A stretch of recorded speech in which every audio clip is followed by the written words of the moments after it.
America, my name is Osei-Frimpong. Vets out of town today, so I'm doing the show, and it's going to be great. I've prepared. It'll be lovely. And we're going to talk about markets, and we're going to talk about how black invisibility is actually profitable. So you can make money by disappearing Negroes or disappearing blackness, because there are going to be a few themes you're going to see.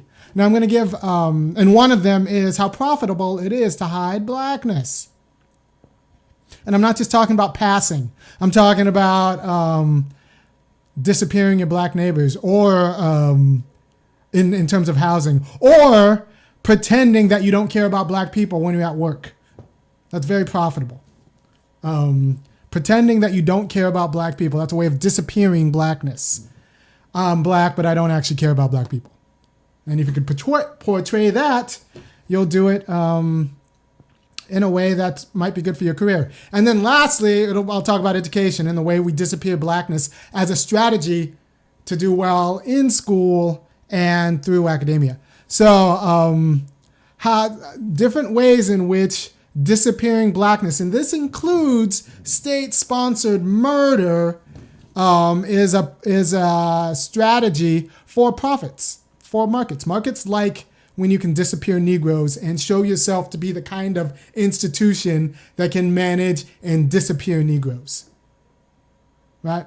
So we're going to start with housing. We're going to move to we're going to move to employment, and then we're going to do the last bit's going to be on education. So let me just give a minute to make sure that all the YouTube people have fallen in.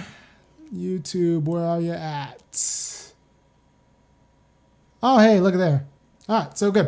All right, so since I'm here and not on Breaking Brown, I'm going to need you actually to go over, before I get started, go over, share this on your Facebook wall, tweet it out if you tweet, and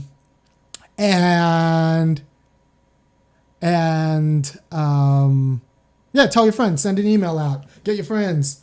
As the vet would say, put your baby down, get your libations. Because once I start, I don't really want to stop until I open up the phones. And I hear from you. So first, we're going to start with housing, right? So how is disappearing blackness very good for housing? It's good for the housing market. No, we're going to start with the general, argument for markets, right? A lot of black people think that markets will save you. You don't need government. You just need markets. You just need a fair chance to compete on the market, and that's will give you what you need. Except the people who believe that for a few reasons, one of which often they don't know that we don't have unmanaged markets.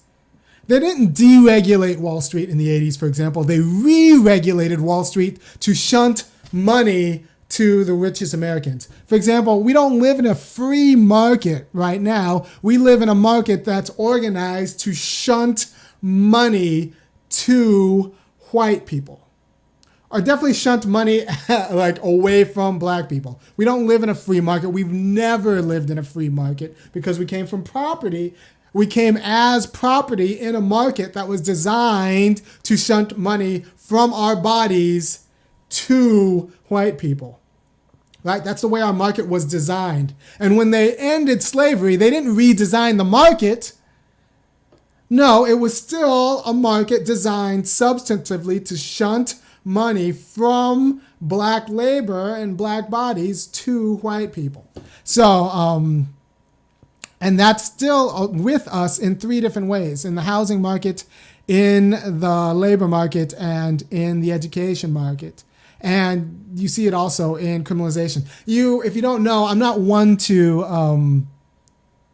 I don't ghettoize black concerns to merely mass incarceration. Mass incarceration is a huge problem in the black community, so much so that it screws up our numbers in terms of just regular economic livelihood, in terms of education, and in terms of housing. And in terms of employment, we just don't know how many black people there should be because so many black people are in jail. And when they come out, recidivism is the thing. So mass incarceration is a huge deal. It's just I'm not one of those people who ghettoize. I consider ghettoize black concerns to merely mass incarceration. I talk about education discrimination, I talk about labor discrimination, and I talk about housing discrimination, because I feel like a politics that ghettoizes black concerns to mass incarceration is a politics that is primarily concerned with not making claims on white capital, right? So white politicians want to ghettoize black concerns to mass incarceration because that way we don't have to talk about how much of their stuff they owe to us, right? So if my politics works, white people are going to have to take a haircut, black people are going to get a middle class, and at least one of us wins or is happy with that. And this is a matter of justice. So be careful if you are around people or politicians or any sort of political movements that want to ghettoize black concerns merely to incarceration. No. We need to talk about jobs. We need to talk about housing. We need to talk about education, at least. We need to talk about clean water and a lot of other things too, but at least those three, and not just merely in terms of black people and mass incarceration. So let's talk about the housing market, right? The idea that markets will save us. Everybody, or if you're watching this show, you need to,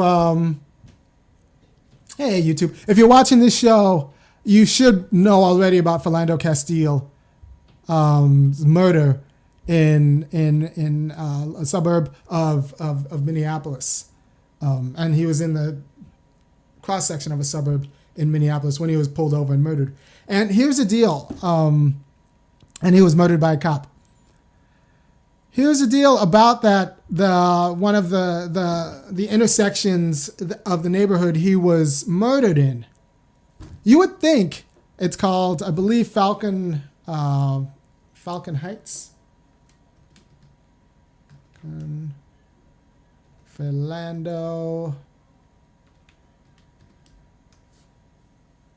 Falcon Heights. Yes. Here's one thing you need to know about Falcon Heights. So when you have a murder in your neighborhood, one would think that property values would go down. When you have a murder in your neighborhood, property values would go down, right? You have violence in your neighborhood, property values would go down.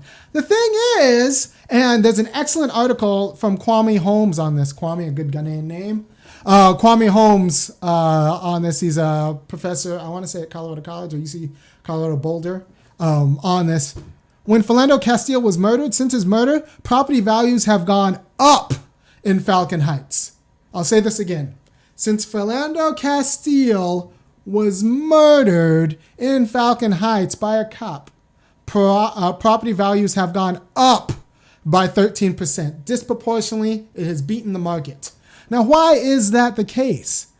Because Falcon Heights, like many other suburbs in these United States, is a white flat suburb that was made for white people, right? So here's the deal. When the FHA and the GI Bill together decided that suburbs are great and that they were going to create discounts for white people to move to racialized suburbs, the property values in those racialized suburbs that emerged in the first half of the 20th century, the property values in those racialized suburbs and those racialized neighborhoods, racialized white, have outpaced the increase comparative to the property values in, say, like Atlanta, or like in the black parts of Atlanta, or in the black parts of like many cities, right? So if you bought in those suburbs, your property value has risen in a way that's disproportionate to the black people who bought in those same neighborhoods, at that same time. So if you buy in a white neighborhood, property value goes up. If you buy in a black neighborhood, it stays flat, sometimes dips down, but stays flat, right? That's just the logic of the market, because as the guy from Texaco said in the 90s, and Yvette brought this up, and I can't forget it because it's such a wonderful analogy. Anything that's there was an executive from Texaco who was being sued in a discrimination case, and he ticked off his lawyers. So his lawyers had a tape of him saying this about black employees: you can't hire them. Nobody wants to be around them. They're like black people. They're like black jelly beans. They just kind of stick to the bottom of the bag because everyone kind of picks around them. Black people are like black jelly beans. Nobody wants them. Or if you want one, you want one. You don't want like a lot of them. So that is expressed in the housing market insofar as I think the number is either 10% or 13%. Once your neighborhood becomes more than either 10 or 13%, same with your school, the value goes down or stays flat. Like you've missed the window of appreciation because you're no longer an appropriate target for white flight. So this is going to be a longer argument, so I need you to keep what I've said in your mind when I go on to the next piece, right? Now, one feature of neoliberalism, or they say just like capitalism on steroids, is that we push private goods to public goods to private hands, right? So with the hollowing out of healthcare, or with Social Security being under attack, and now we depend on private accounts more, or with the hollowing out of 401ks, and we're going to depend on private wealth. The push from public goods to private wealth puts more pressure on people to retain their private wealth. And so if your private wealth is tied up in your house, now your retirement is now tied to your ability to keep your housing values high. And if you live in one of these white flight suburbs and your housing values are like on a bubble or disproportionately inflated because you've succeeded in keeping black people out of your neighborhood or schools or public schools, then you want some sort of signal that black people will stay out of this neighborhood, right? And the best kind of signal you can get that black people will stay out of this signal is having one of your police officers shoot one in the neighborhood and then get off. That sends a big signal to the market that like, no, black people will never be welcome here. And you know what the market does? Responds and I don't want to say bless, but appreciates because of your neighborhood's commitment to state-sponsored anti-blackness. And this is how, there's a great book by a guy named Davis. It's called Managed by Markets, and it's about how in different times of American history, like we've understood our politics as like managing markets in a way that wins justice for everyone, right? But since pretty much 92, our politics is managed by markets, right? So what I just gave you was an example of how the market manages and profits off of Philando Castile's death. And there's not going to be a political backlash against that because now people's retirement, people's vacations, all the things that were public goods are now privatized. And if people's private wealth is held in their racially inflated house, they're going to have incentives to keep that house racially inflated. And if those incentives could include allowing the police to occasionally shoot random Negroes who happen into your neighborhood who would, and if their presence is known, would depreciate the house. Because like I said before, every 10 or 15%,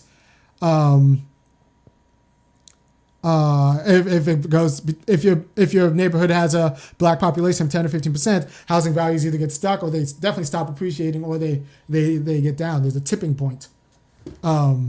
So that's how the neoliberal political ideology, that is a political ideology that moves public goods into private hands, that now makes your retirement, your medical care, your lifestyle merely about how much money you can like raise or take out of your house or how much equity you have access to.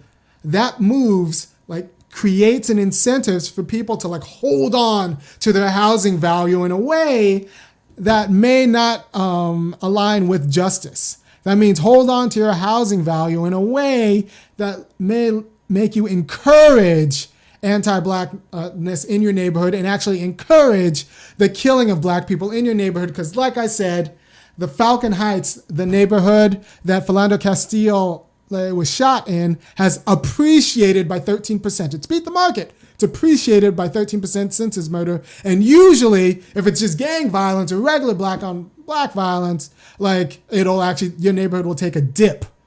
But if it's state-sponsored violence against black people, your neighborhood appreciates because the market likes anti-blackness if it's stable and state-sponsored, if it's pro-white, right?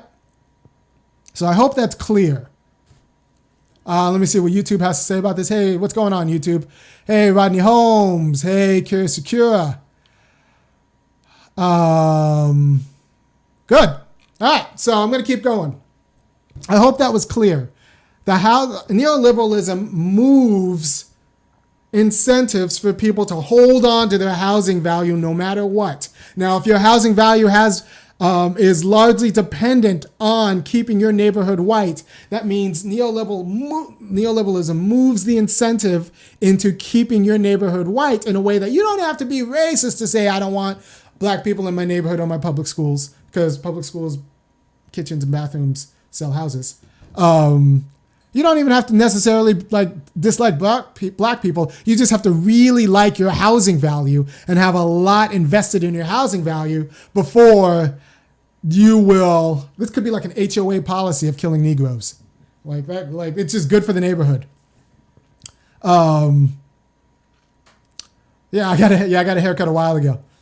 I'm talking to YouTube.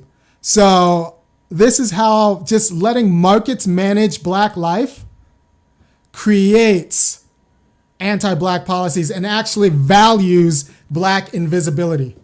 We can't have Negroes around because if they are around, their presence will bring property values down. There's a reason why they were like servants' doors, in the back, because you can't be visible, because if you're visible, the value of the public space goes down, right? So we need to talk about this. There's one reason that we should have public goods, because if we leave everything to the market will just use anti-blackness as an incentive, incentivize producers and consumers into anti-blackness, because their retirement is now tied to like the equity they can pull out of their house, and the equity they can pull out of their house is tied to an assessment. An assessment's going to be tied to market value, and market value is going to be tied to how many Negroes you live around, right? So now that we've done that, we're going to talk about employment. Right? I hope that was clear, because there's kind of a lot of argument. There's kind of a lot of moves, but it's important to keep in mind. And if you want more about this, there's an article by Kwame Holmes. And if you put that in Google, I think it'll come up in a way. All right. So once again, tweet this out, share this on Facebook. You know what I'm going to do? I don't even know if I put this on my Facebook feed. I'm very busy. When I'm doing this alone, I don't always have a producer, because my producer, the intern, is off on summer vacation because he's a college student. And what I'm going to do is put this on my Facebook so that everybody can know where your black politics can come on. So if you're on YouTube,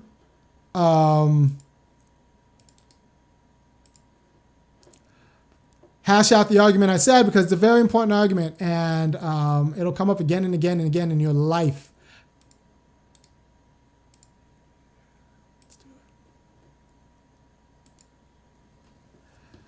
All right, so I've talked about housing. Now we're going to move on to unemployment. I was in a meeting yesterday, and I'm not going to be too detailed about this meeting because it was good folk. But I was in a meeting yesterday, and first of all, if you're in a meeting with other black people, if you're meeting anybody, and we talk about black generational poverty, white generational wealth, and like achievement disparities, and what we're going to do to build a black middle class. First thing you need to do is stop blaming black individuals, especially black kids. Whatever is the problem, whatever wrong in the black community, it's not the black kids' fault. So if you're blaming black kids for not working hard enough, if you're blaming black kids for listening to hip hop, if you're blaming black kids for dropping out of school, you don't get how any of this works, because of all the people's faults it's not the black kids.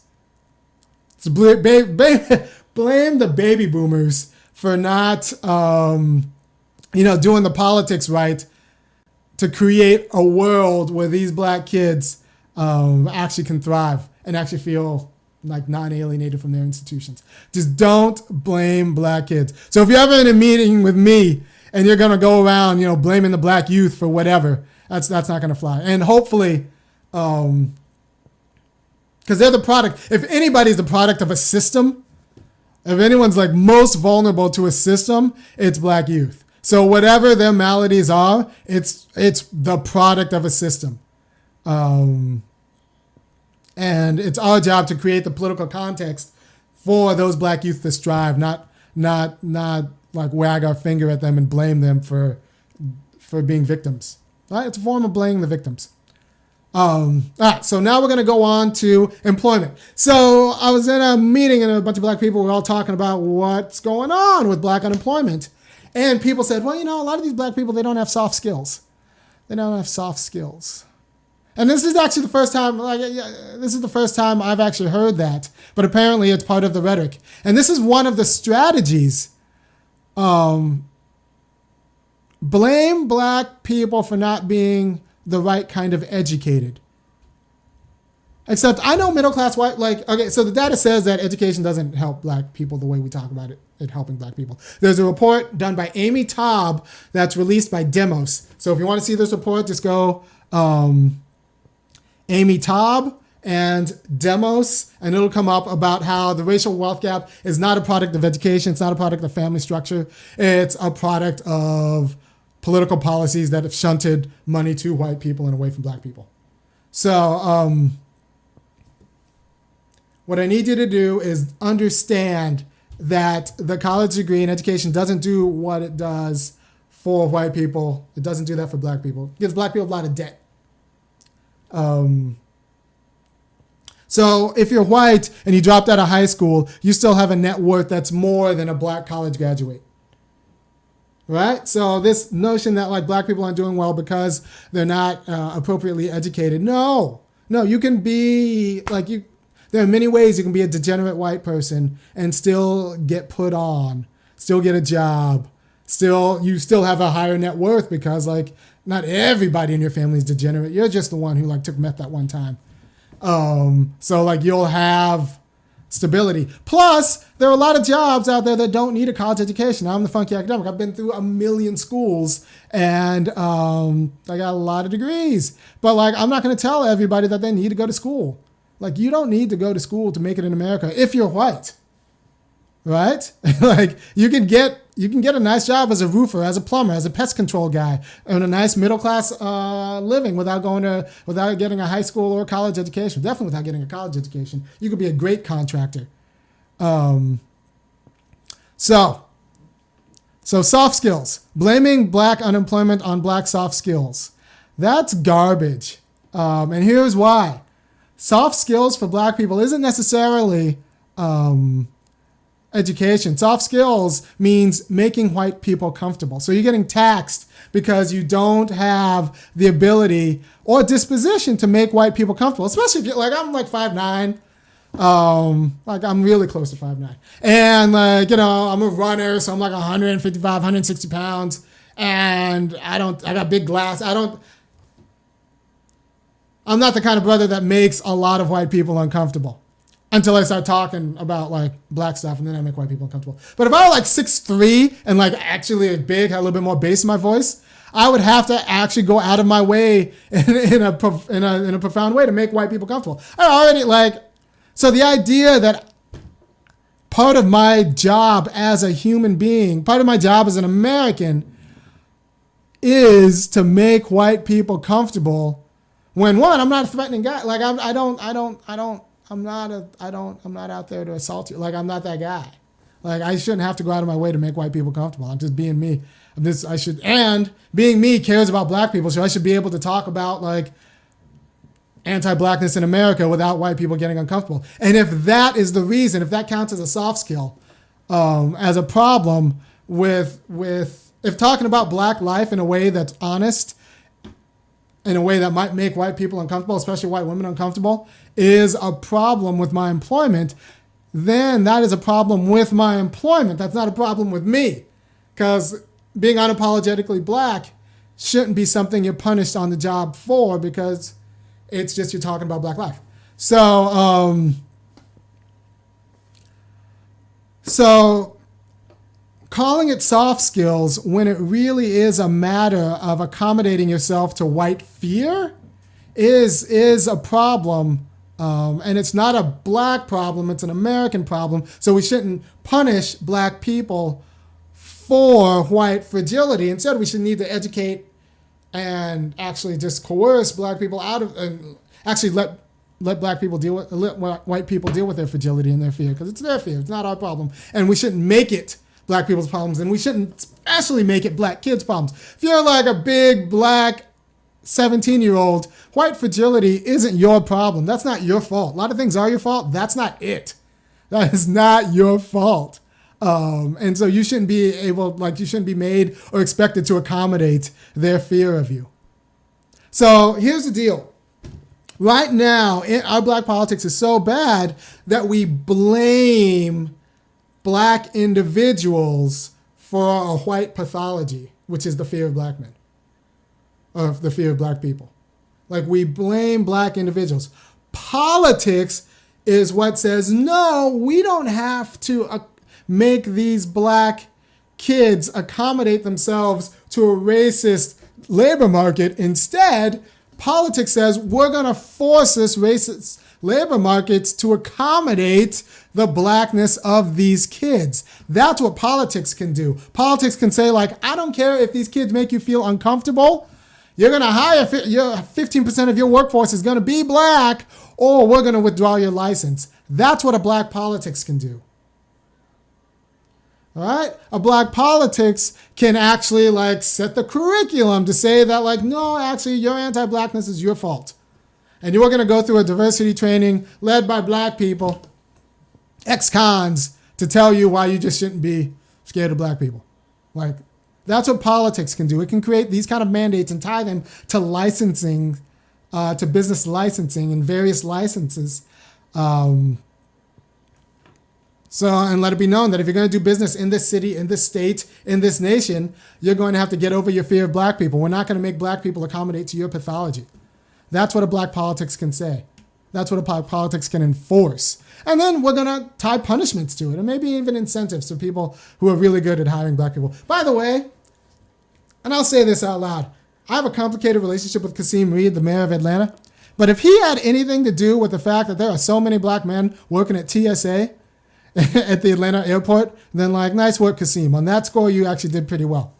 Because you go to TSA, Atlanta Hartsfield Airport, there are a lot of black men working there. And it's not often you see so many black men in middle-class jobs. And there they were, working at TSA. So, nice work. If, Kasim Reed, you did that, you did good on that score. Other things, you can miss me with. But that, thanks for getting those black men those jobs. So,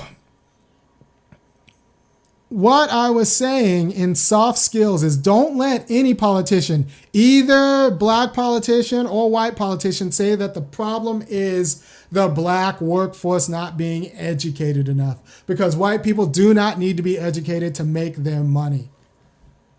And a lot of the pipelines that education gives black people are pipelines to a dam. It's like a pipe that goes right up into a brick wall, because it's a key, as Yvette says, it's a key, and none of that doesn't fit any doors. White people get the key and the door it fits into. Black people get the key, which is education or the diploma, but it doesn't fit in any doors. So, and don't let soft skills be racialized in a way that means make white people feel comfortable, because that's not your job, especially kids, people young in the workforce. That's not your job, and it's never been your job. Don't let anyone tell you it's your job. And I was saying this earlier today, that black people don't get punished, don't get targeted for being black usually. They get targeted for being unapologetically black, right? I'll say it again. Black people don't get targeted for being black usually. That's how we got kind of a black president. But they get targeted for being unapologetically black. They get targeted for taking up space. They get targeted for caring about black people.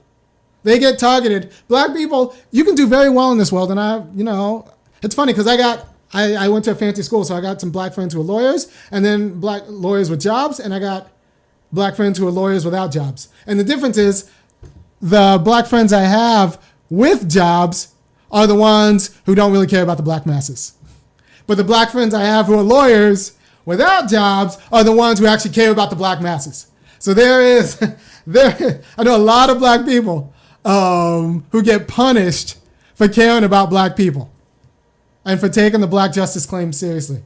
So we need to create a politics that doesn't punish you. I'm just looking at the YouTubes right now, YouTube claims, right? YouTube chatter right now. We need a politics that makes sure not only you're not punished for caring about black people, but that actually there's an incentive to give a damn about the black masses, not the black top 10%, whatever, but the black masses who are not doing very well in these United States right now.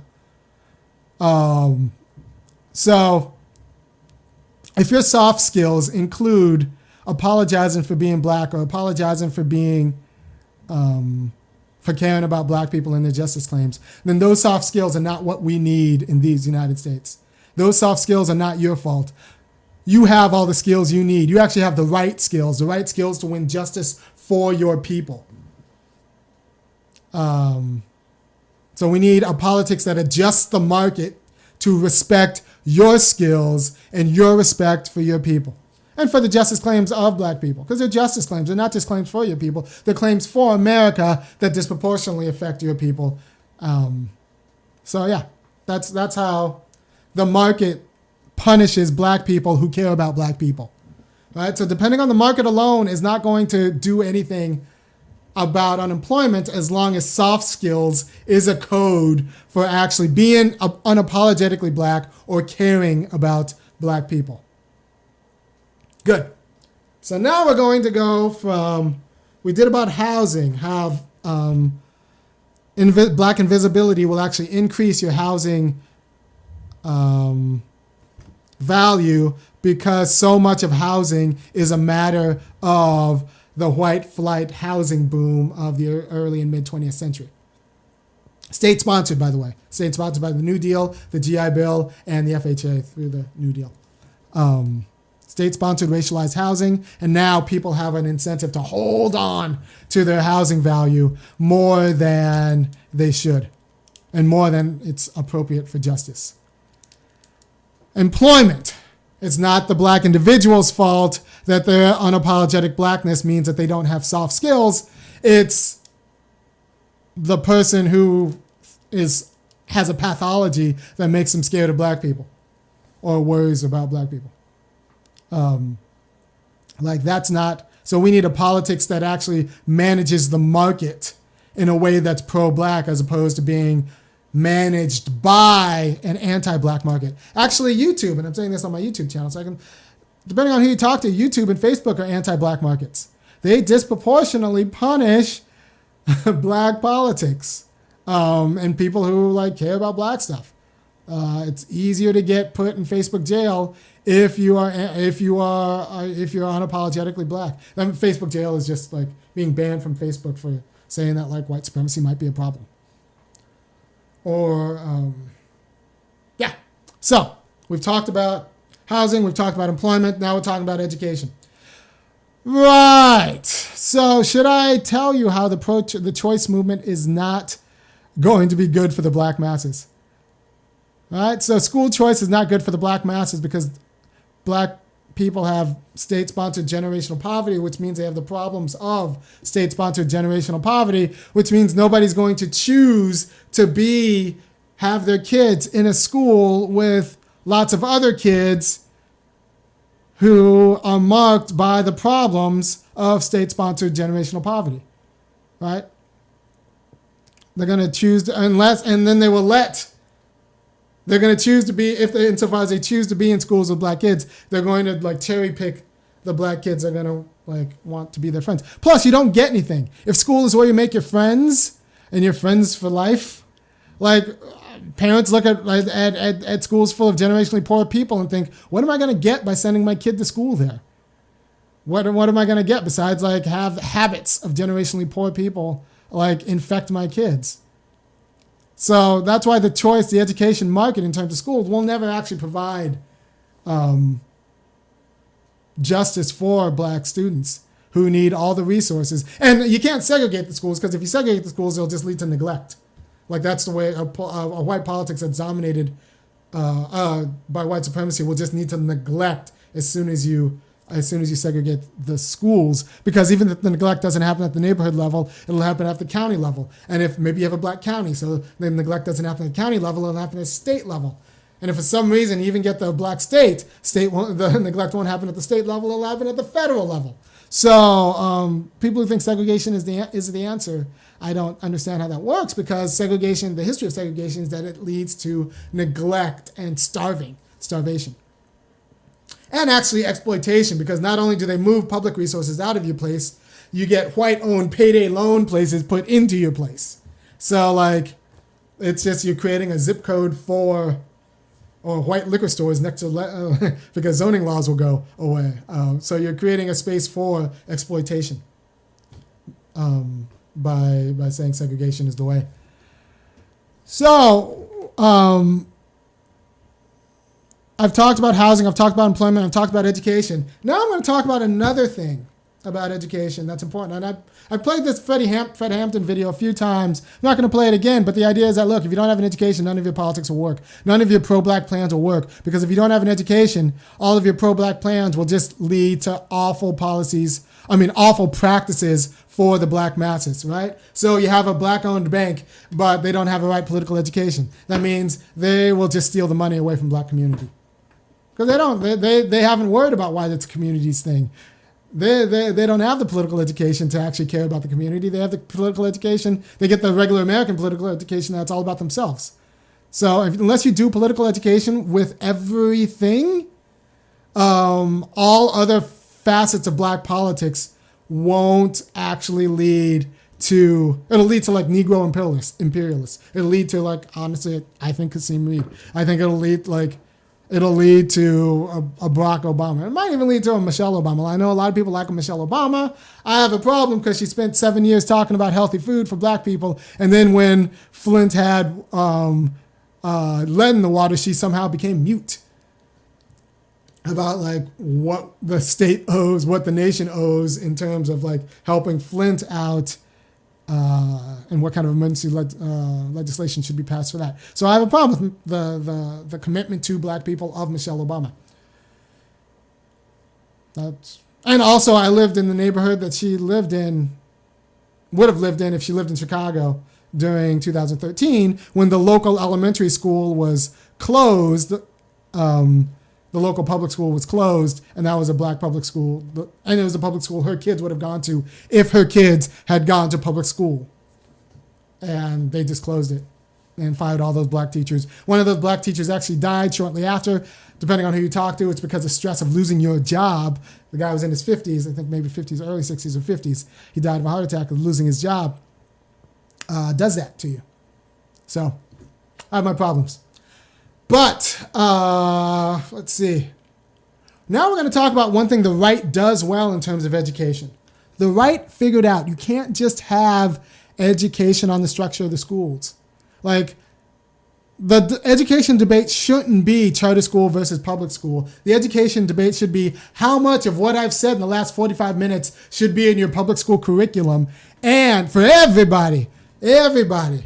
Not just black people, but public school white curriculum. Everything I said should be in the public school curriculum. I think you should get it piecemeal starting at 3rd grade. The achievement gap starts at 4th grade, so I think this education that I'm giving you about black generational poverty and white generational wealth, and how much of black generational degradation is built on white exploitation, and how much of that is still in the system, should be started in 3rd grade. And I think you'll see a closing of the achievement gap that usually starts in fourth grade. I think it'll start closing. I think it'll start closing immediately because now black people will not be alienated from the curriculum. That the way that they are, the curriculum will actually speak to their experience and speak to the experience of their parents, the direct experience, without giving them some sort of ideology that doesn't actually match their lived experience. So we need to have interventions in the curriculum. And the right understands this, excuse me. I say the right understands this because they want to put creationism in the curriculum, although that's not founded by anything. But they understand that the curriculum matters. And I'm telling you that the curriculum matters. Because honestly, we only need 35 or 40 percent of white support to pass any of the most aggressive, radical, pro-black politics you need. You only need 35%. The other, the 35% on the other end, you can go tell them to kick rocks. It doesn't matter. You only need 35% of white people to push any major policy.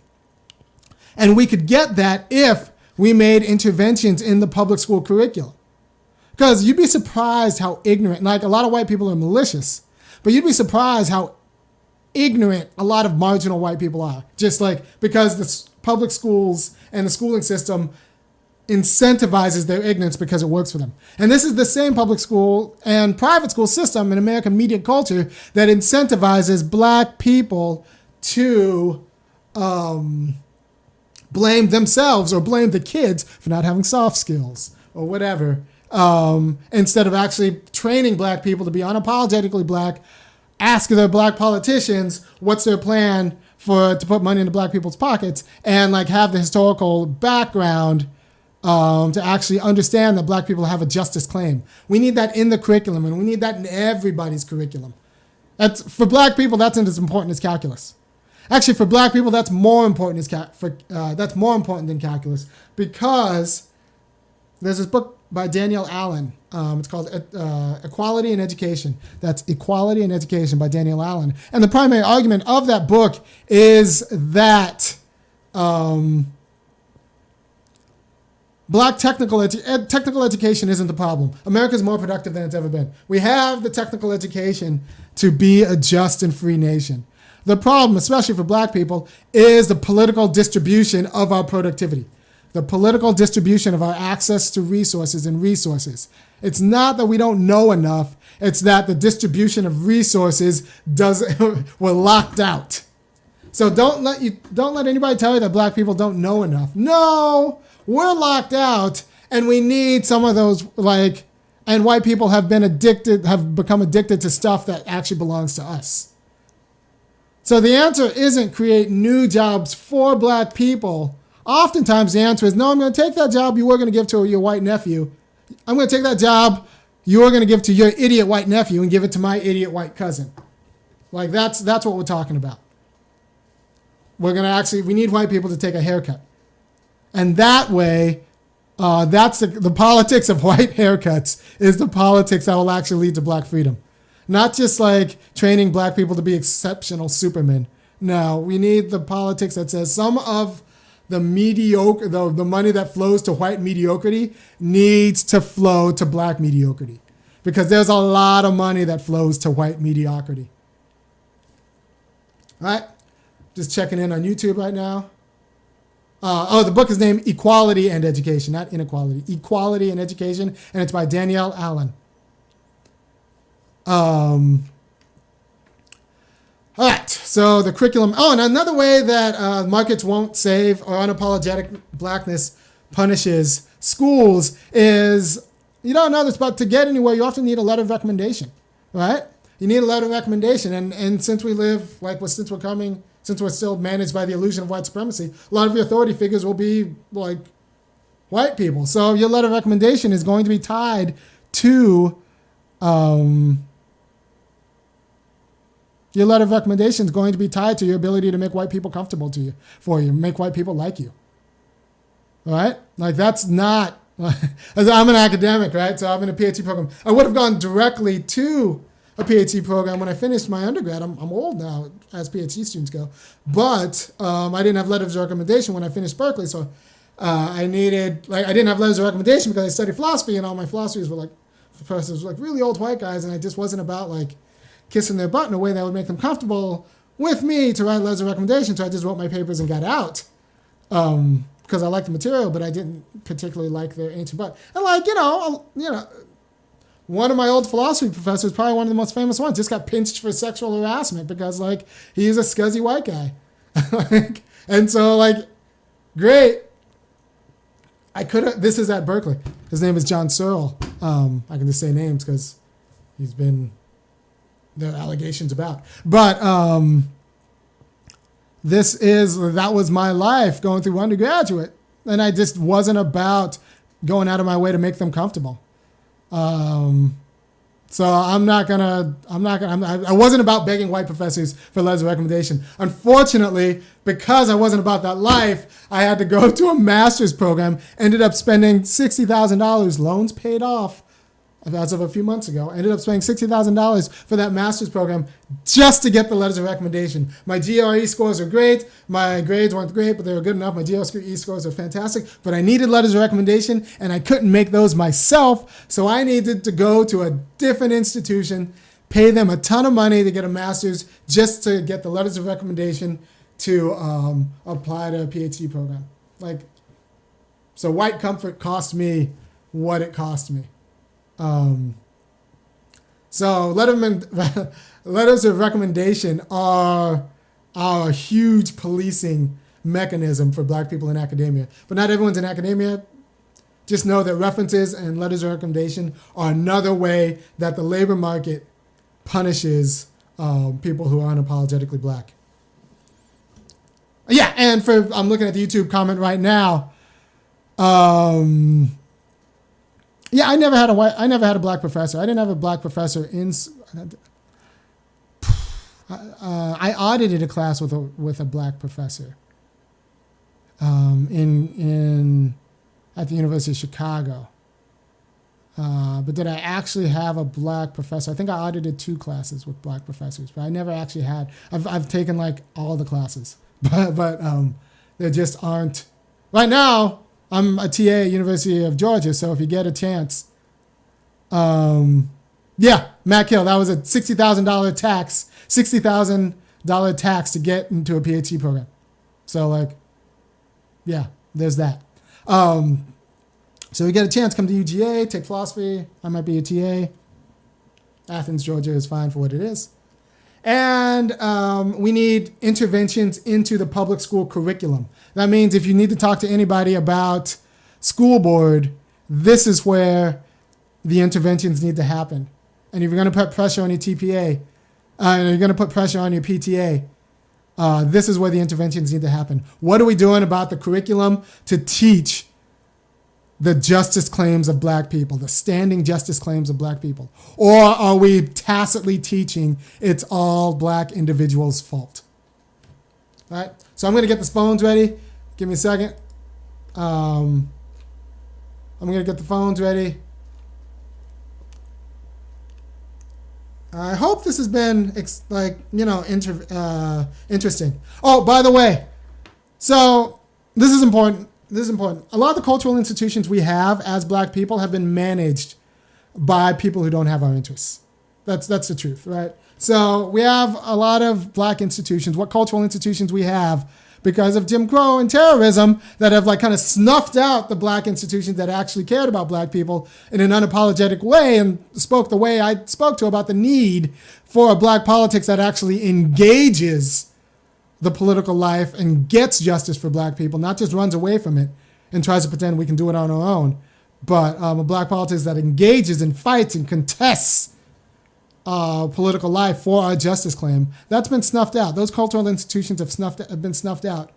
And now the cultural institutions that are left, honestly, a lot of them are churches or black Greek organizations, have been managed to weaken black politics. So we need more cultural institutions like Breaking Brown, like the Funky Academic. And the way you get more cultural institutions like Breaking Brown, like the Funky Academic, is that you kick down a little bit of money. So I'm going to ask you right now to go over to www.thefunkyacademic.com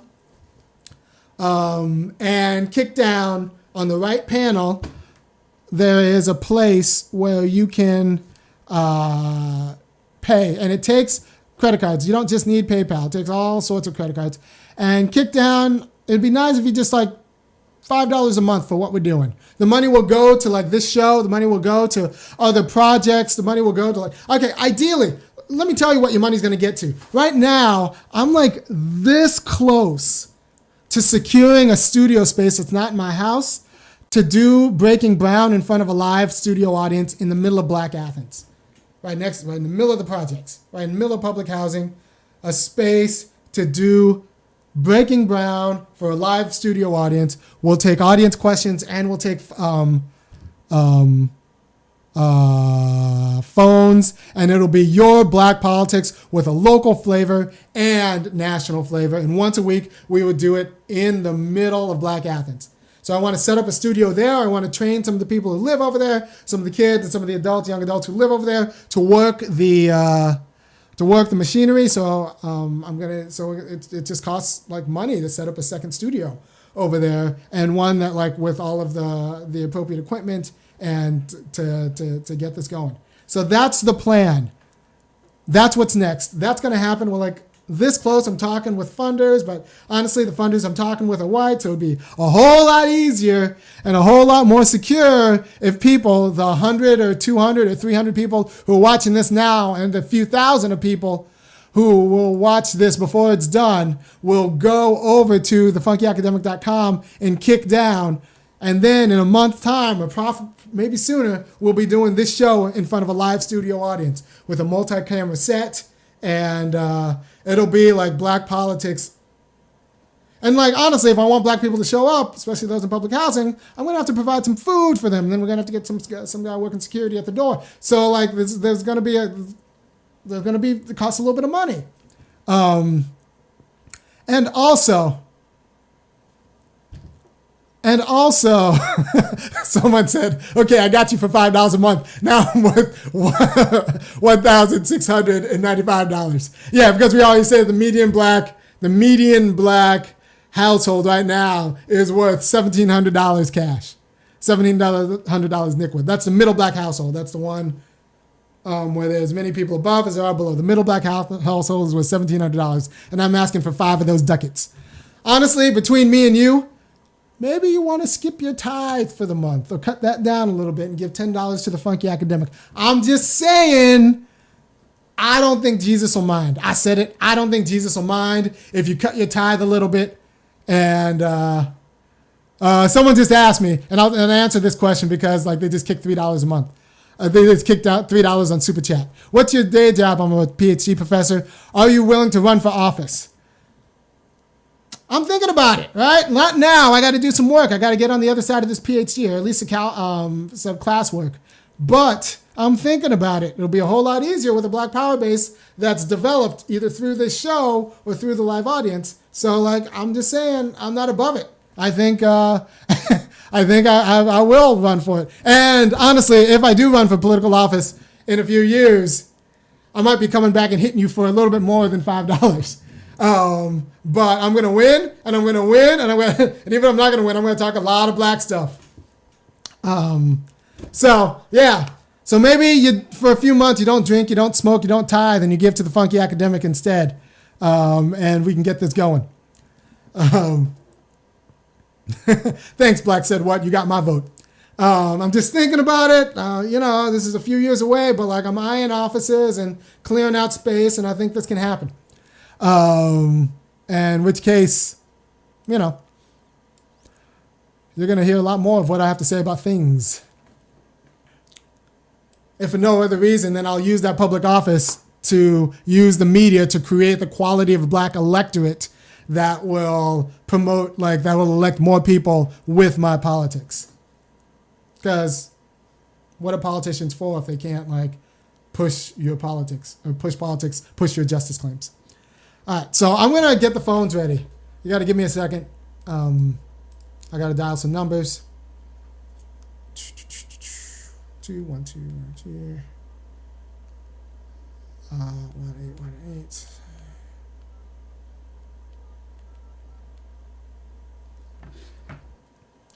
So yeah, if you scoot over to thefunkyacademic.com, you're going to see a panel on the right-hand side. You can click donate, or sign up for a monthly membership. You don't have to be a member of PayPal. There's going to be a little link that says like the number or code you have dialed is just kick down for incorrect. $5 a month. Please check $5, the number $10 a or month. Kick down for code $20 and a month. try If you again. want to give a one-time, El número that's o fine código too. que usted ha marcado es incorrecto. But like what we're Por doing, favor, verifique el we're número gonna o get in front. código We're gonna y get an event in intente front of de the nuevo. studio audience. Message 7. We're bringing this to the Switch community, 4, and it's 2, gonna be awesome. 6. And hopefully, hold on. Hopefully, we can get this so that I don't know. I want chapters. Like the goal, I want Breaking Brown chapters. One in DC, one in, Selma, one in Gary, one in New York. I want Breaking Brown chapters, and like this kind of be the clearinghouse where we air your segments on the show. So like I could set up little studios all over the United States. And anyway, I have ideas, but like ideas take money. So go to the Funky Academic and kick down a little bit. 704, 794, 94705. Because if I talk like this, it might be a little bit hard for me to get a job at a Please enter your show number I'm and not going to press stop pound. talking like this, so let's make this happen. I'm getting this PAT no matter what.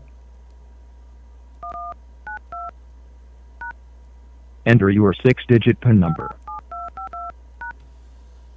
Welcome, host. You are now in the host room and can manage your callers from the call-in studio web interface.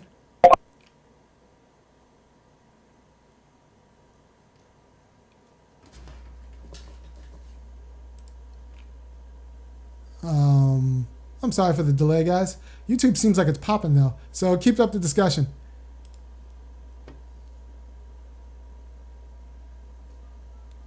Right.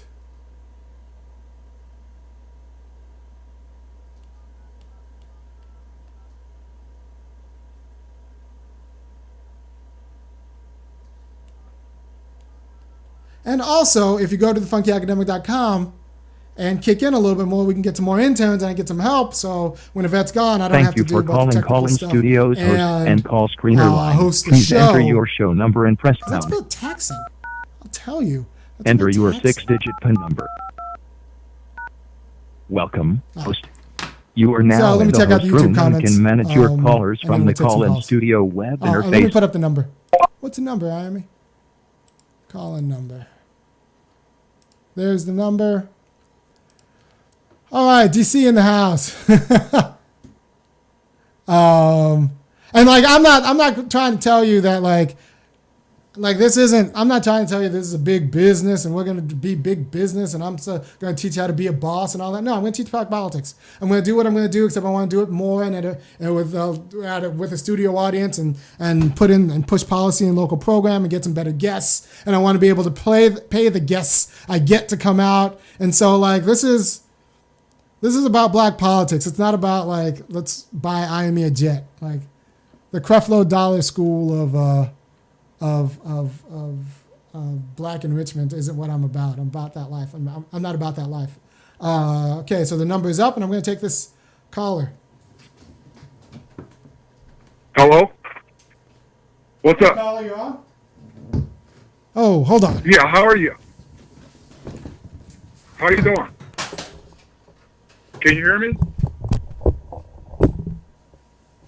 Hello, can you hear me? Hey, caller, you on? How you doing? Hey, Yeah. hey, what's How up? you doing? Yeah, what's up? Yeah, I'm calling from Salt Lake City. Oh, Salt Lake City, you and the Mormons. You know, I grew up around a lot of LDS people in high school. Okay. Yeah. Okay. Yeah, what's up? Yeah. Yes, sir. Yeah. You know,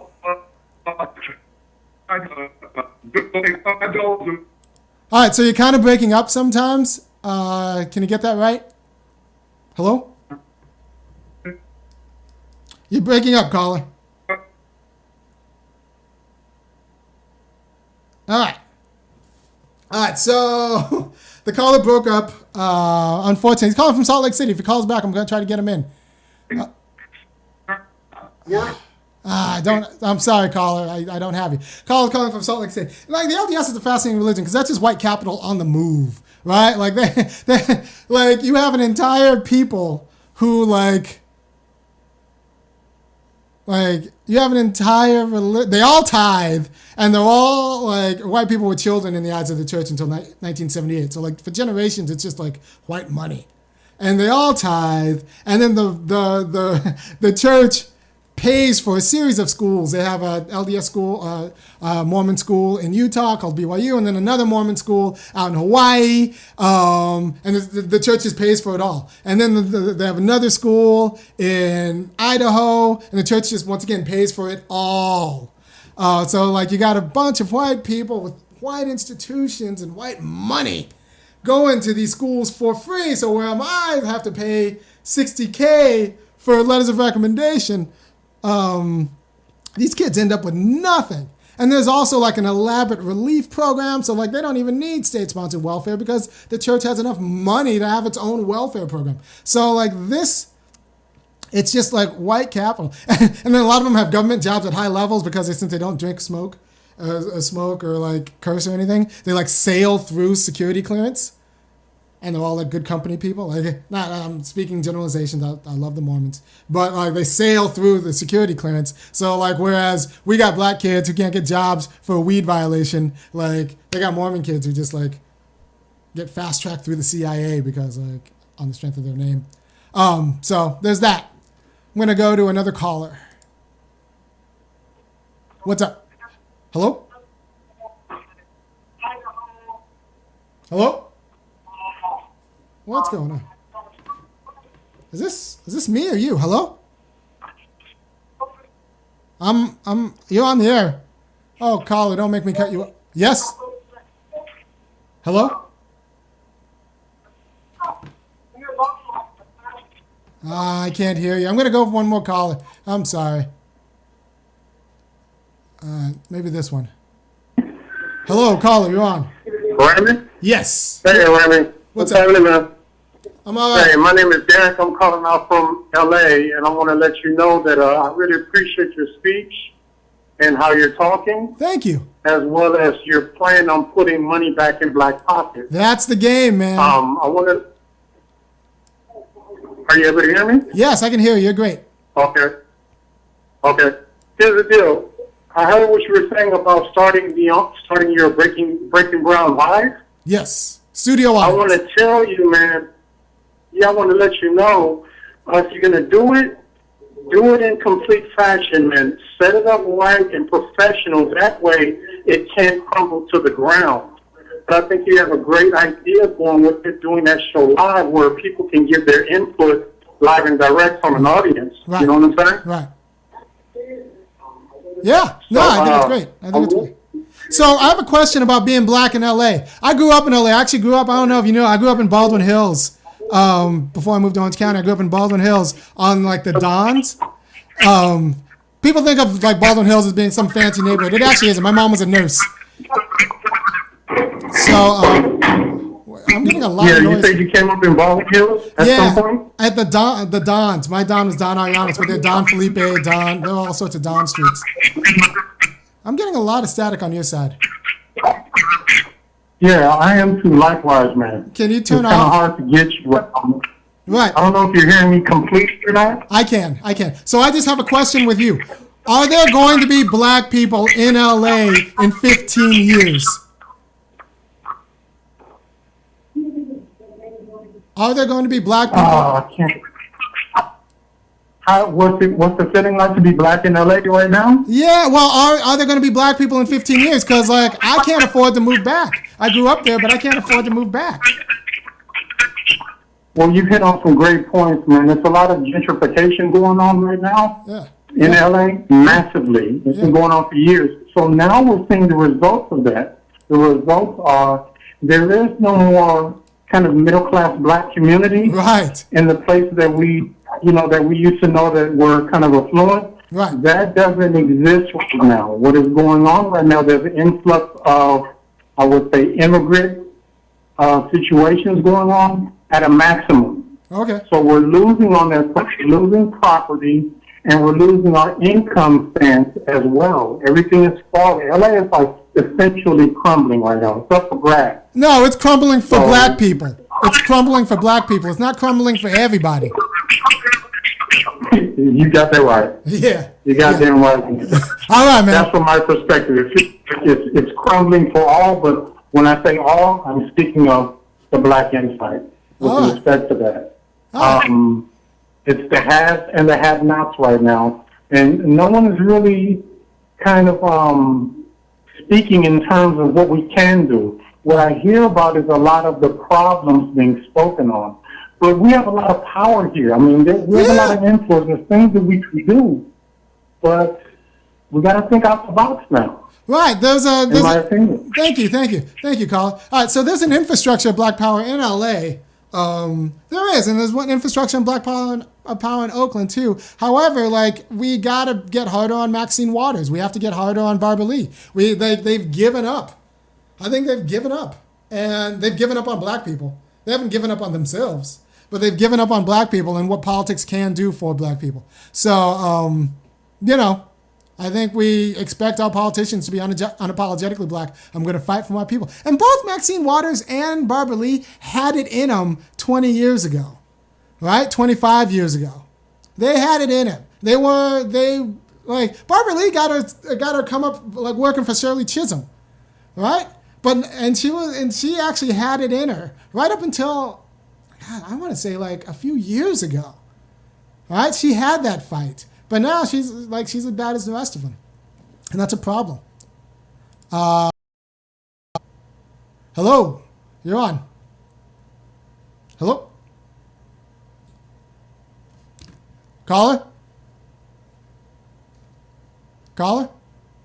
Can you hear me? I can. What's up? What's going on? Can you hear me? Yes. Yes, I can hear you. Man. Come on, guys. All right, forget it. All right, you're off. You had a chance. And we're going to go here.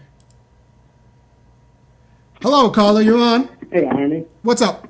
Hey, Irony. How you doing tonight? Good. What's on your mind? Nothing.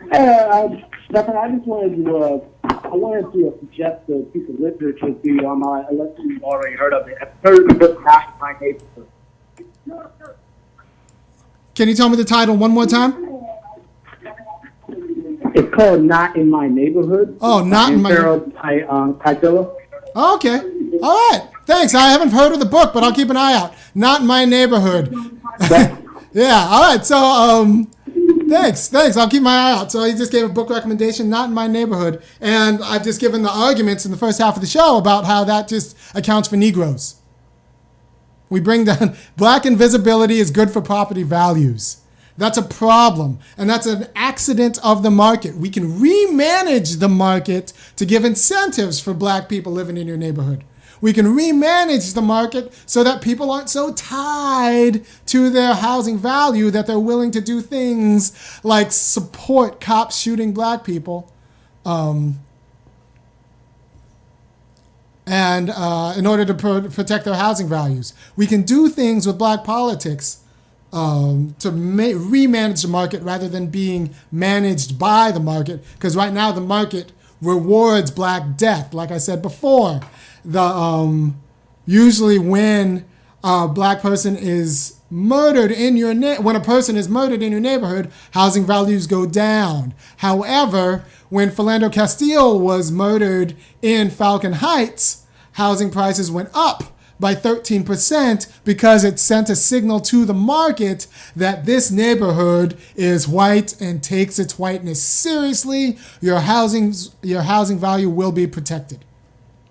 Right? And in a world where public goods are being privatized and people now really care about their housing value because that's the only resource they have to draw equity from, they're willing to do uncomfortable things to protect that housing value. I'm not racist. I just need to protect my housing value. I don't know. If it ends with a black corpse, it doesn't really matter. All right. We're going to keep going. Okay, caller, you're on Breaking Ground. What's up? Harvey? Yes. Hey, this is Mike in Denver. Love the show. Love what you and Yvette are doing with the show, bringing this information to black people.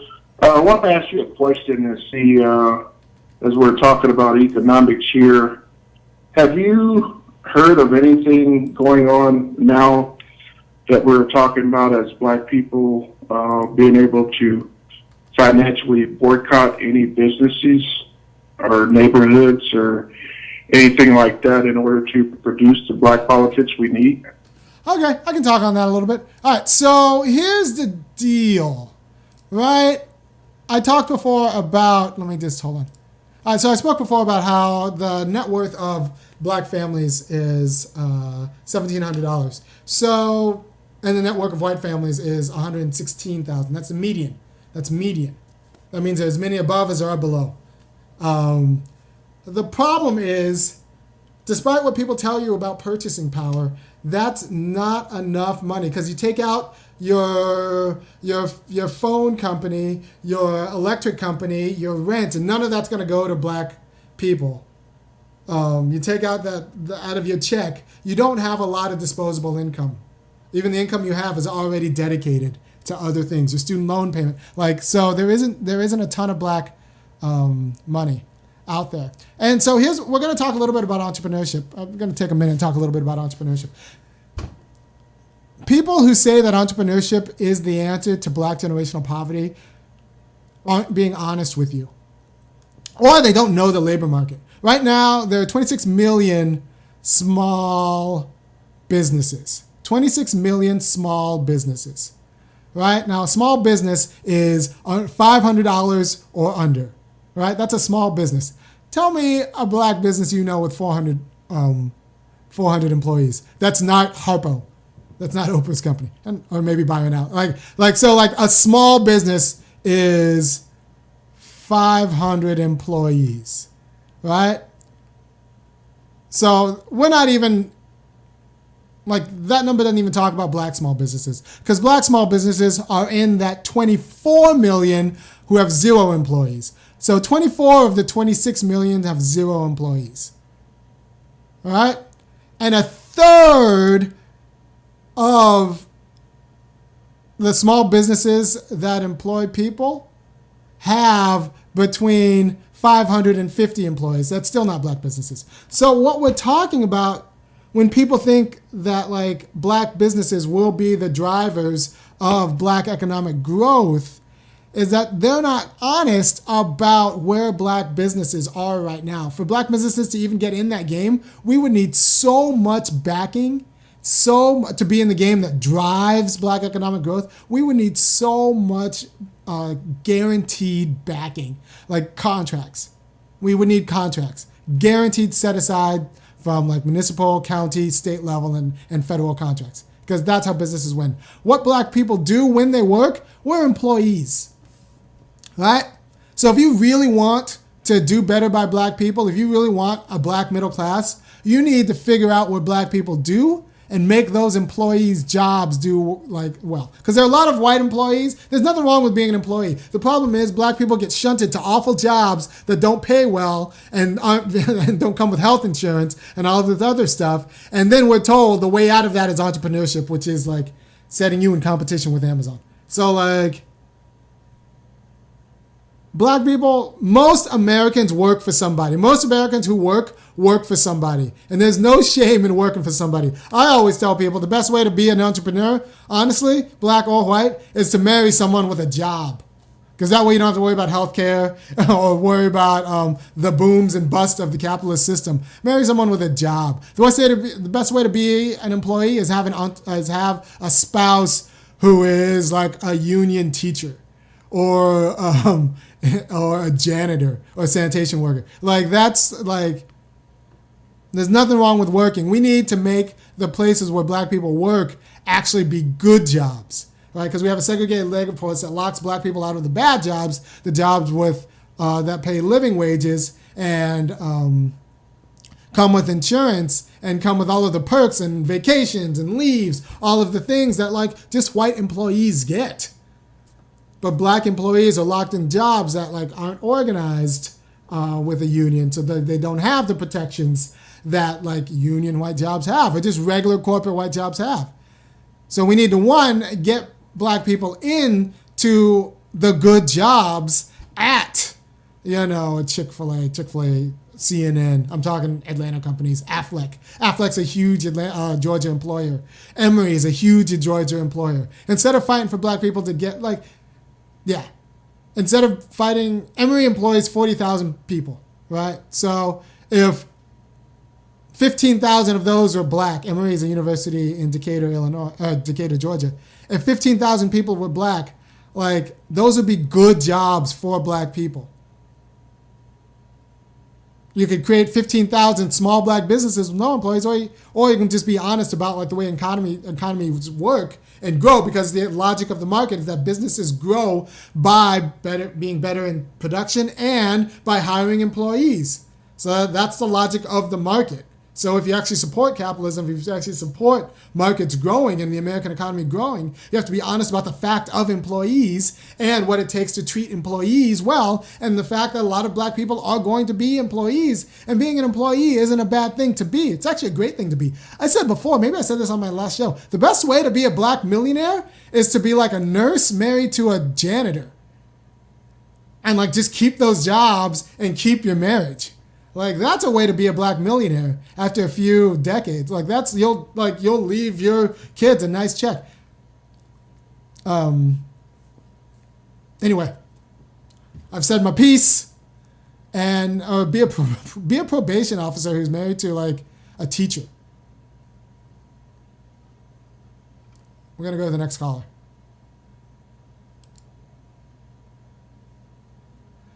Okay. Are you there? Yes, I am there. What's up? Okay, I finally called back in. Good. I heard you earlier in the program, and I'm going to try to go through this quickly and then let you get to speak. You said that you disconnect your politics away from the prison slavery and all that. But I'm going to run over some quick figures with you, and I can always send you the data later on your timeline on Facebook. We've got about 650 to 700,000 black males that are in federal prison that have constant employees. Right. There's 2.3 million people in jail. 70% of them are black. But what I'm getting ready to say to you is there are 1 million of them that work for 1,000 U.S. corporations. Those corporations don't pay any employee tax, no Social Security, no nothing. The only thing that then on top of that, if you check the figures, because I put up charts almost several times a month on this. The cost from up in the Northeast, the cost to incarcerate a prisoner is $50,000 a year. Out in California, it's as much as $70,000 a year. Yeah. Taxpayer money pays for that. So that's two streams of income. The two richest corporations right now in this country, the Geo Corporation and Core Civic, they get direct money from the federal government to incarcerate everything from immigrants to juveniles. So my point to you is, if we as a black people don't worry about freeing that free stream of labor that's getting 7 cents an hour, then we're not going to be able to have a large enough mass of people to understand it's a systemic problem. Corporations don't have to capitulate to us that are free because they had a confined million-man army that produces everything from missiles for Raytheon to Jack in the Box and McDonald's uniforms. The people the people at McDonald's right now that are making $7.50 an hour wear uniforms made by men that are making 7 cents an hour. So we have to have a more than a singular thing to get black politics. We have to find a way to cut off the stream of free labor so they can force them to capitulate to us. Good. All right. So I'm going to lie. That was actually a really good point. Thank you, caller, because from now on, because of that call, I'm going to change the way I talk about, because I don't like the way black politics is ghettoized to mass incarceration. But from now on, anytime I talk about mass incarceration, I'm going to talk about why don't we call these inmates what they are, which is employees? That means they need to be earning wages and putting away down for Social Security. Because like you get 20 years, that means like that's 20 years you're working through the penal system and not paying Social Security the way like and not earning the value of your work through in your Social Security benefits. So yes, yeah, I'm going to talk way about like I don't like the way ghettoized the black politics is ghettoized to just mass incarceration, but it leaves employment, housing, and education segregation intact. I want to talk about that stuff, but no, let's talk about what prisoners are, which is employees, and they should get all the benefits of being employees. Let's talk about also what they are as they're citizens. Like we talk about voter suppression. This is why I get some kind of way about Democrats, because when they talk about voter suppression, especially racialized voter suppression, they talk about voter suppression in in black neighborhoods and black counties. But they don't talk about the biggest institution of voter suppression in the United States, which is the prisons, right? Like when you get put in prison, you don't get alienated from your American citizenship. You're still an American. And voting should be an inalienable right. So yeah, we need polls in prisons. We need, like I'll say it, we need polls in prisons. We need to put polls in prisons because that populace matters. That populace votes matter. Like they don't get alienated from their Americanness just because like we don't alienate them from their property. I mean, often it's held and there's civil forfeiture, which I could do a whole nother show on, but we don't alienate them from their other rights. We shouldn't alienate them from their voting rights. So that's the biggest instrument of voting suppression that's not talked about. And also we need to, like the caller said before, adequately, we need to talk about employees as what they are, or prisoners as what they are. Employees. All right, let's keep going to another caller. Hey, Ermi. Yeah, what's up? My name is Shannon. I'm out of Arizona. Good. I'm black, and it just so happens I'm an ex-felon as well, and I'm disenfranchised. I can't vote as well. But I didn't really call to speak about that. Unfortunately, since it's my first time calling, I wanted to talk to you about what you were speaking about earlier as far as educating your kids, because I got 3 boys. Yes. And what's the first thing you would teach them at that age level, or 3rd grade? And yeah, I guess the second thing is like, what can I do from my position of being disenfranchised and being out here? Obviously, jobs have come slow. And right now I'm unemployed, so that's just what it is. But ironically enough, my last job was to be a social media marketing manager and compliance analyst for a real estate company. So I was able to do that and successfully for like 1.5 years before they gave me a constructive termination. Okay. Oh, they gave you a termination? That's what it is. But I'll let you go. Okay. I just want to let you know I enjoy your show. Oh, thank you. Thank you, my man. All right, hey. That's my wife in the background. Yeah, hey. All right, so I'm going to answer the question. All right, so what do you teach kids? First of all, you teach kids, you're honest about generational wealth and generational poverty. Teach kids, white kids, black kids, teach them all. You be honest about generational wealth and generational poverty. Nobody makes it, just like nobody comes into this world alone, nobody makes it alone. Nobody has made it alone. And the people who tell you they have are lying, or they made it by kicking out other black people. Like, the best way to make it in America, like I said before at the beginning of the show, is to like be invisible or be grimy to other black people. So be honest with your friends about generational wealth, generational poverty. I like how you just said like, yeah, I'm an ex-felon. There's no big deal about being an ex-felon. Like, I've been to jail a few times. Never on a felony charge, but like, I learned that like you can just go to jail being black just because you go to jail like sometimes. And also the way I talk about like black people in jail is that, look, you put a list of black people you want your kids to be on one side, the list of people who've been in jail. That includes Bayard Rustin, Martin Luther King, Malcolm X, Jesus, like Paul, like all the people you want to be, the people you want to be as a black person, Angela Davis, the people who've been in jail on one side, and then on the other side, the black people you want to be who've never been to jail. I don't know what side I know what side of the list I'm going to go down on, because that's already happened. I'm going to go down on the people who've been in jail.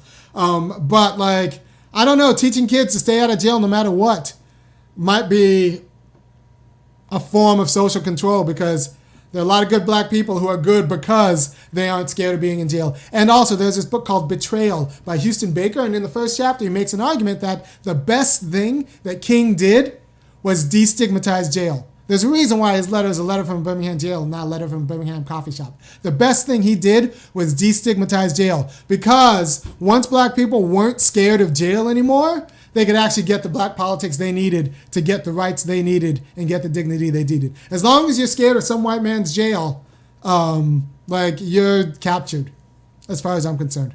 So jail is just something that black people are going to do, especially if they care about black people. They're going to do from time to time.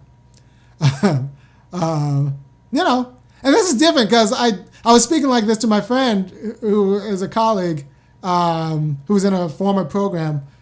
And I was like, yeah, you know, sometimes you go to jail from time to time. And he was talking to me. Oh, no, so I was talking about the time I got fired, or one of the times I got fired for standing up for black people. And he was like, yeah, I got fired too. This is a white guy in my program. Yeah, I got fired too. And I was like, well, were you standing up for black people? He's like, no, I was doing cocaine in the bathroom. To which point I said, that's not the same thing. See, like, this is how people look at, like, black people who are fired or get in jail sometimes and think of their white degenerate cousin. Like, the one who got fired or put in jail for doing cocaine in the bathroom. Like, you did cocaine at work. Like, you should not only be fired, you're a degenerate. Like, so, like, that's a problem that people think that that's the same thing. That just means that they don't know black life, because black life, you might just get picked up for something.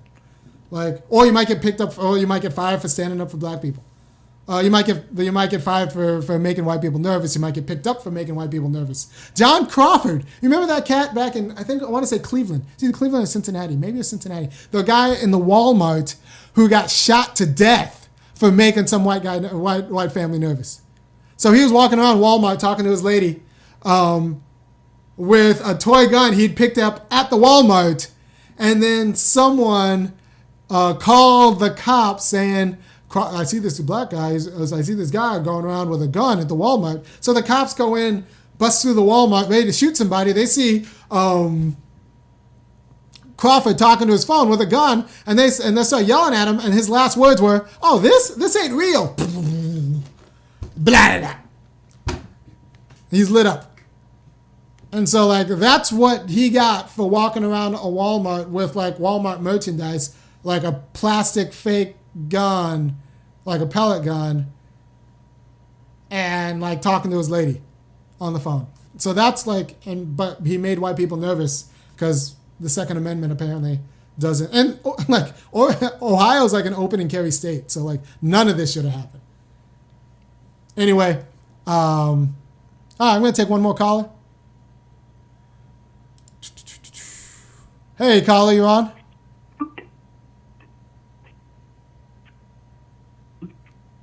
Hey, caller, yes. Can you hear me clearly? Because I know sometimes I cut in and out. Yeah, what's up? Oh, okay. All right, so first of all, I just want to, thank you again. I think I've done that before. And I hope that you guys do start breaking ground chapters. Really looking forward to it because in general, I really do believe that we are lacking in terms of a black political education. You've really opened my eyes. At one point, I really was on the Kamala train, on the Corey train, just thinking in terms of identity and not really looking deeply into the agenda in terms of what they were going to do for the community. Anyway, I just want to get to, my question is, what do you think about what the Democrats have proposed in terms of this whole thing called a better deal? Do you have an opinion on that? Apparently it's supposed to be like $1 trillion infrastructure plan, job training, quote unquote. First of all, I think it's a ridiculous slogan, a better deal. I want to get your thoughts on that. So, no, I think it's like, all right, so here's the problem. Since our black politics is so weak, any program that doesn't have black people in the title, I'm suspicious of. I want a black deal. Because here's the deal. What people don't know is that poor white people are just impotent racists. As soon as you give them political power, they'll be able to actualize their racists. Right now, they're stuck living with you. But as soon as you give them like money, they'll move away, and like it'll make. So we need that racial education first before we start giving to poor white people, because that just allows them to actualize the racism that they had before, but couldn't actualize. So that's why like none of this works without the political education. Without the political education, just creating more powerful anti-black racists. So that's a big deal. That was Freddie Hampton's point in the video in the clip I like to show. Like without the political education, none of this works. Right? Without the political education, none of this works. So you need an education in anti-black racism. And this education would include, and I'm sorry, I don't think I actually addressed fully the other guy's problem. This education would include the fact that deals like the New Deal, government programs like the New Deal, government programs like the GI Bill, because it made it easier to get loans in racialized white neighborhoods that had covenants that were racialized white. You still had to get a private loan, and private loans were only going out to certain neighborhoods at that time. So I'll say that these government programs that aren't specifically made for racial redress, we have to be careful, because they might not end up in racial redress. It might actually exacerbate racial inequalities, because unless there are set-asides, like what you're doing is enabling more poor white racists to make housing, education, and employment discrimination worse. So now we've allowed more white contractors to hire, underdocumented immigrant laborers. So we just need to be careful. We need to be careful. And look, I don't know what to do with Kamala. Like, I think Kamala Harris is a lost cause. I don't think there's any moving her. Like, normally I would say, like, well, now that we know, like, for example, I have my qualms about Stacey Abrams, but I think that, like, Stacey Abrams is a woman running for governor in Georgia. I have my reservations about her, but I think she can be moved. I think she can be moved, and I think she could be a great governor for black people. She's not going to be great because she's a black, and she's not going to be great because she's woman. She's going to be great because she pushes policy and creates an electorate that will build a black middle class. I think she can be that person. I don't think Kamala Harris can be that person. I think Stacey Abrams possibly can be that person if she's pushed the right way and pushed by the right people. So a better deal, I need a better quality of Democrats. So I need Democrats talking about how this is going to put money in black people's pockets, because the United States has a history of taking money out of black people's pockets. That's what I need. All right, thank you for your time. Yvette will be back on Monday. Go over to thefunkyacademic.com, kick in, like I said, $5 or $10 a month. I'm this close to securing the funds to hook up a studio, and that'll be great because I'll be able to train other people who live in the public housing around. Like, I'll be able to train them into using the equipment, and I want it to be like an educational, a lot of political education. If you take anything from this show, I want you to take that the interventions we need in public education need not be just charter school versus public school. We need to intervene on the curriculum and teach people about generational wealth. Because right now, the liberal ideology says you make what you deserve based on your merit, and that's just not true. And as the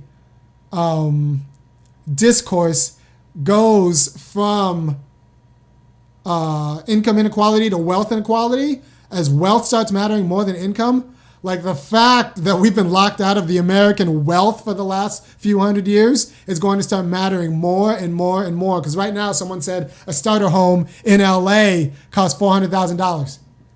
So that means to get down payment on a starter home in LA, you pretty much need generational wealth. Because that's 20%, that's $80,000, like to just put down on a down payment. They're not going to give you a loan if that's all you have. You need to show that you have more than that money. So what I'm going to say to you is, and for the felon, for the guy from Arizona, look, people talk about voting as if it's the most important thing in the world. Actually, voting isn't the most important thing in the world. Organizing voters is. If you have a choice between having a vote or having a radio station with a huge bandwidth, in terms of political power, the radio station is a better call because you can organize voters. So being a citizen gives you the right to organize voters with impunity. That means you can organize voters without getting thrown in jail for organizing voters. So what I need you to do if you are locked out of the electoral system by a vote is you're not locked out of the electoral system by organizing voters. Talk to your people. Share this link.